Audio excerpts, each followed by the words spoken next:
Yeah.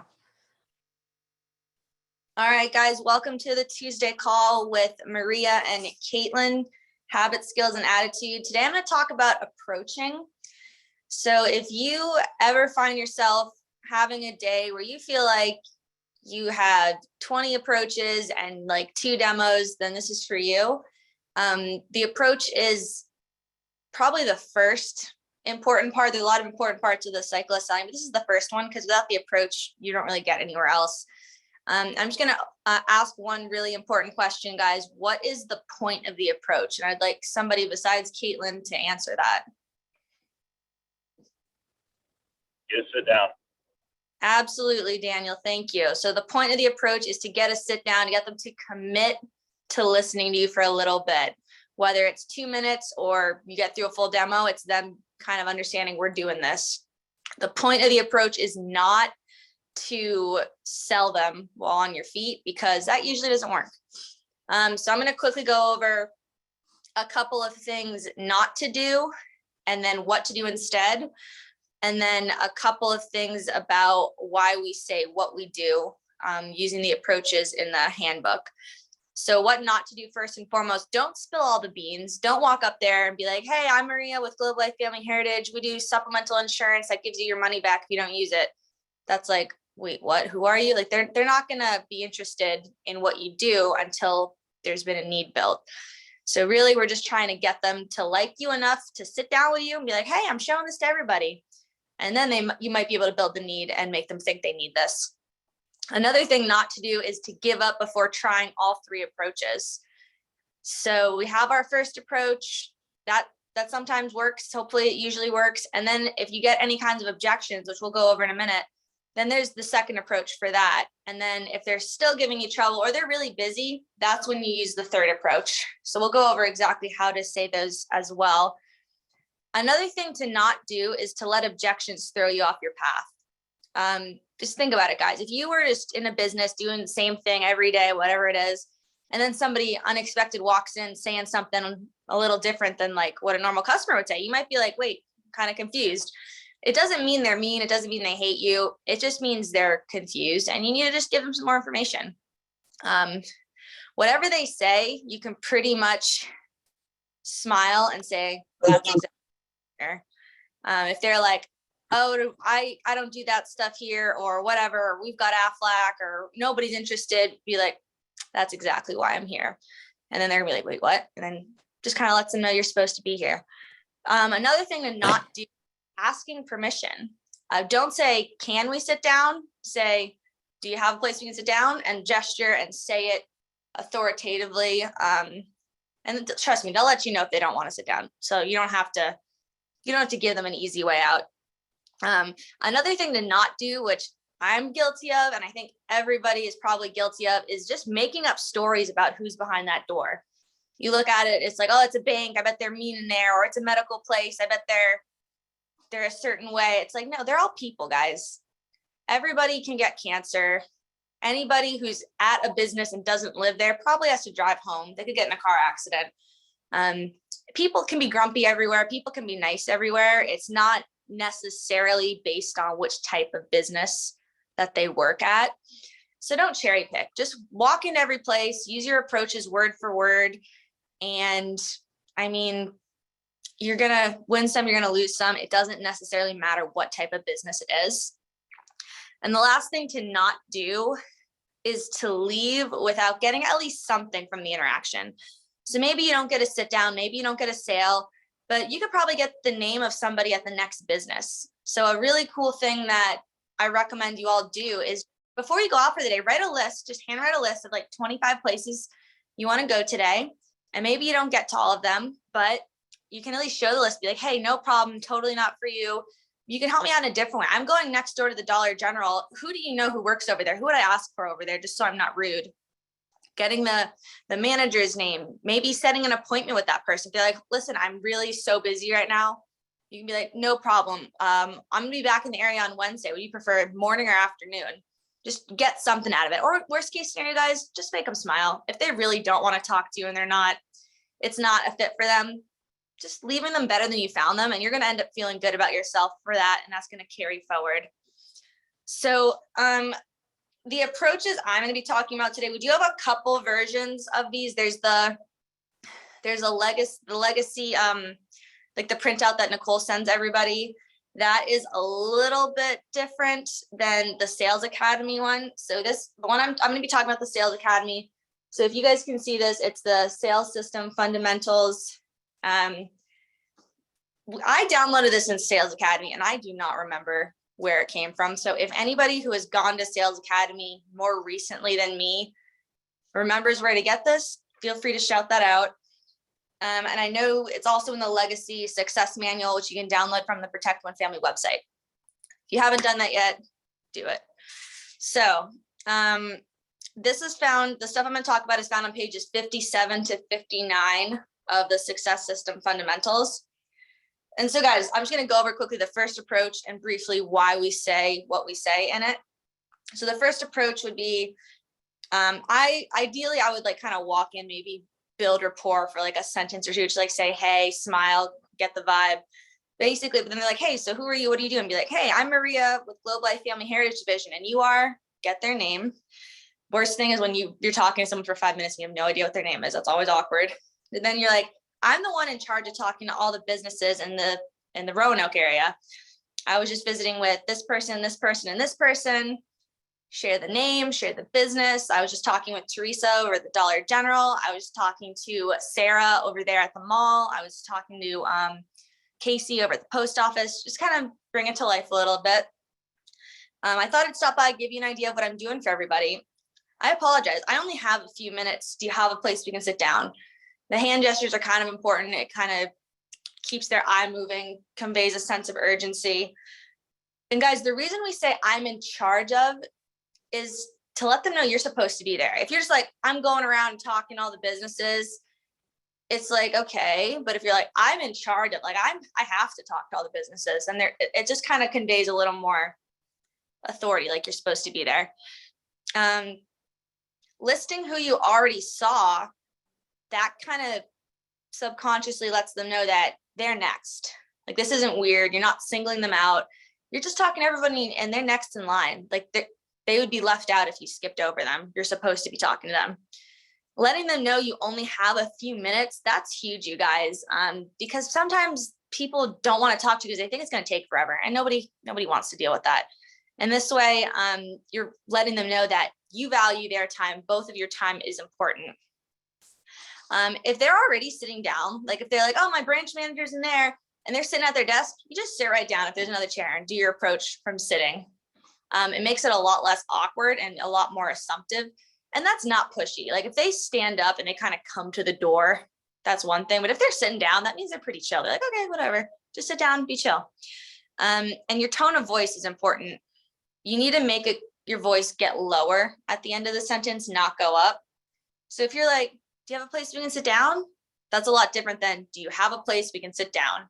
Just kind of, it's like it's the words are saying you're asking, but the tone is conveying that you're just suggesting it. We're going to do it.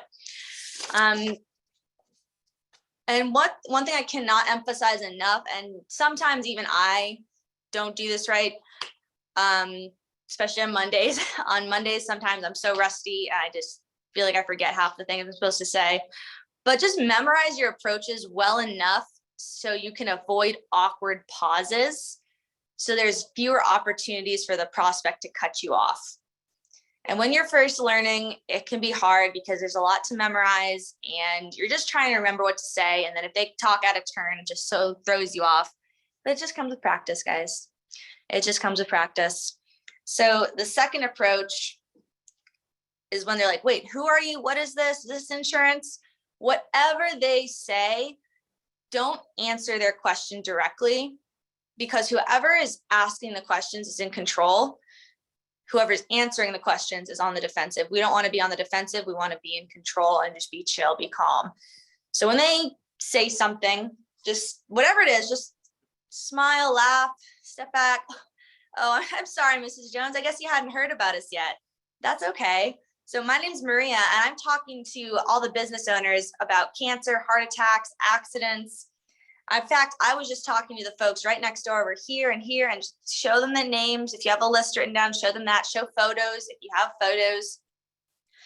And then kind of like a little bit of a buying atmosphere in here, say, hey, I'm not sure if or when you would need my help like these other folks, but if you got sick or hurt and couldn't work, you'd still need money to pay your bills, right?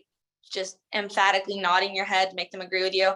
Of course, that's exactly why I'm here. Since I have a lot more businesses to see today, I can only spend a few minutes with you. Do you have a place we can sit down? So the second approach, guys, half the time they aren't even listening to your first approach. They're just like, who's this random person who walked into my business and is not trying to just buy something and leave? That's weird. Do you need to make them relax? They're kind of on their guard. So you step back, smile. Hey, it's okay. We're cool. And pretty much you're just kind of saying the first approach again with a little more detail.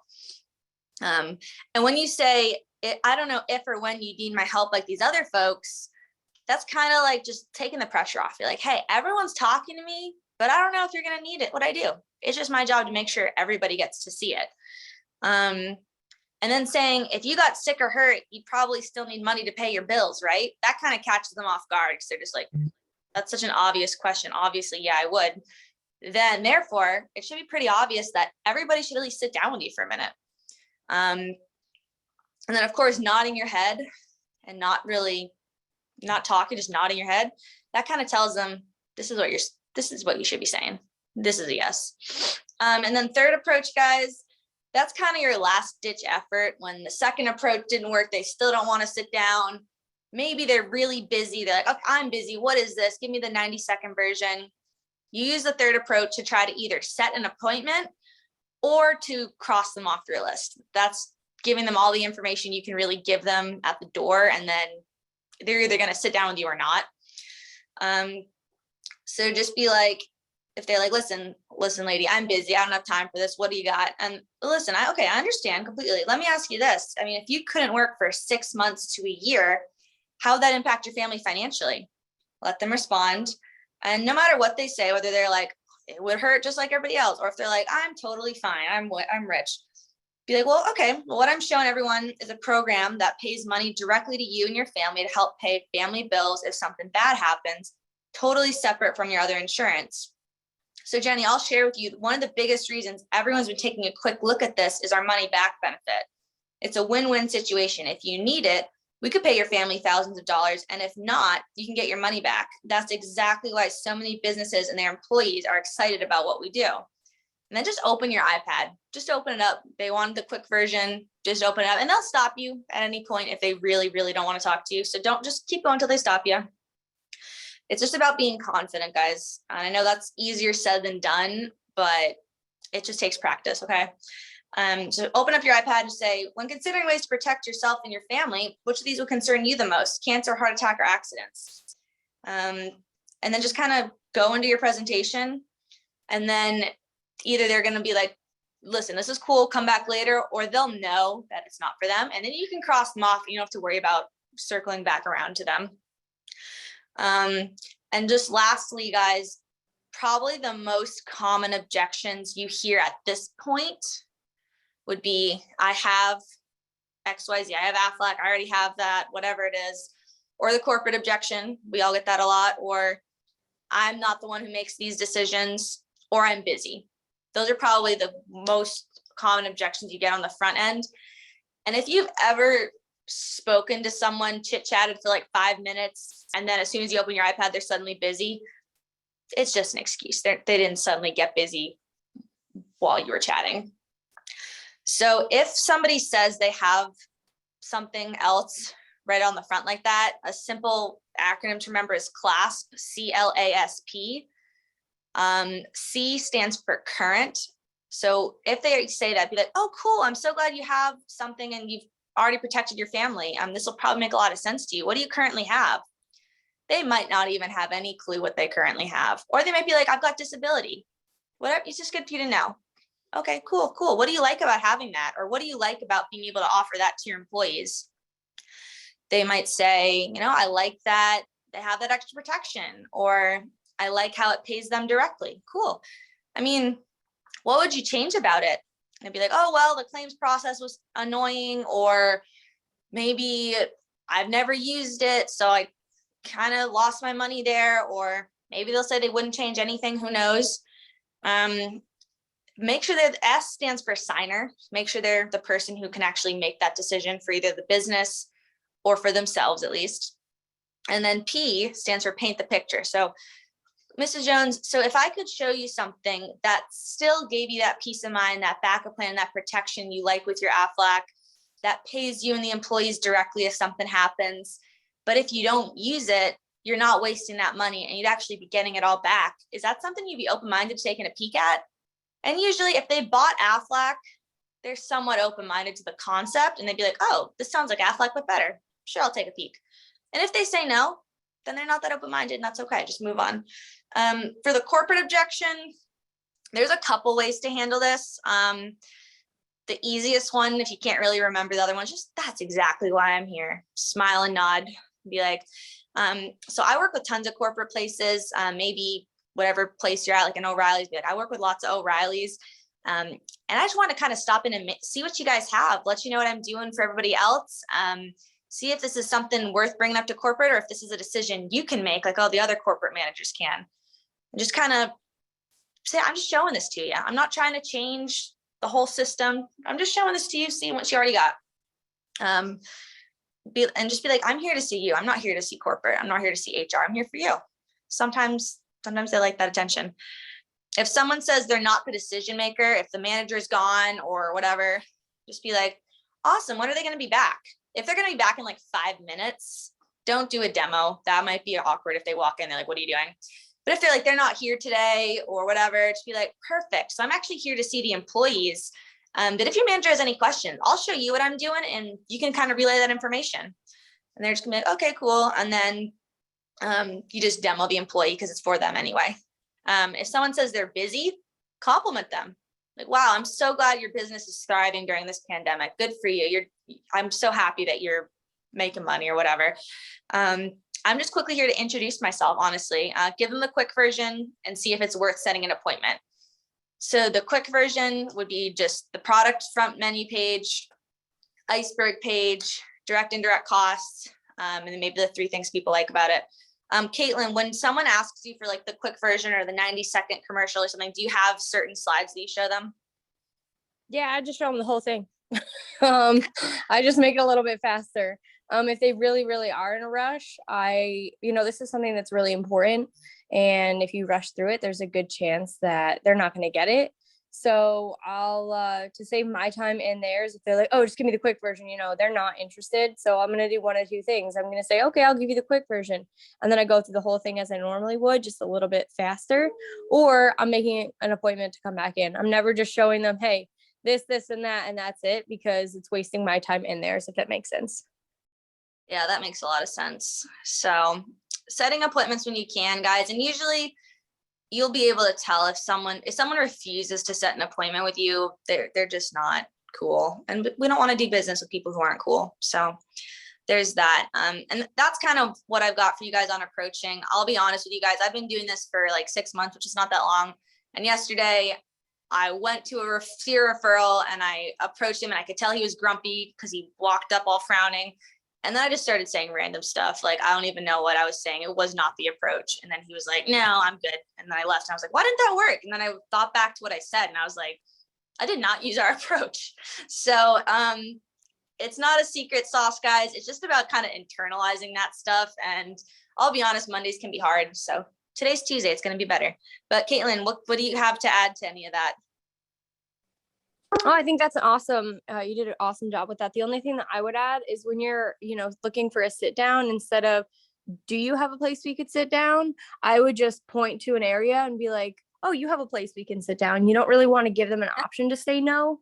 That would be my only addition. Because if you give them the option to say no, 9 times out of 10, they're going to say no. That's a great point. So you could say, point to the chairs and like, hey, let's sit down.